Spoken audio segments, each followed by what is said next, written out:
Well, I was screwed out of my job a few weeks ago. I worked in a retail store, the name of which I will not mention.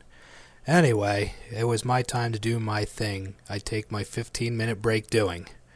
It was a midday Wednesday, not really too many customers. I figured I should be home free to have my personal space to myself. Stroll into the men's room, bit filling of the shivers. Did have a large lunch after all. Only to notice a pair of legs in the handicap stall. Worse yet, I see a pair of wheels too. I pull on the door handle just to find out the guy locked me out of my stall. Furious at this point, I start kicking at the door to try and free it from the lock. The lock actually didn't break at all. It did break the two hinges on the opposite side of the door. I was able to pull the door from the lock slide and throw it off to the side. The man on the toilet looked skinny and frail, and shocked as if he'd had second thoughts about using my toilet. I shouted to him, "Get the hell off my toilet! I'm going to shit there!" The man looked to be inching over to his wheelchair as he was trying to pull his pants up. He didn't move fast enough for me, so I grabbed him by the shoulders and put him back in his wheelchair.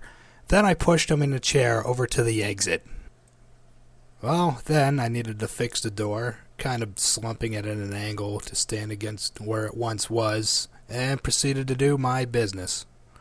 Apparently, while he was in there, the man went to customer service to complain about the incident. Immediately after finishing my thing, I was called into the office.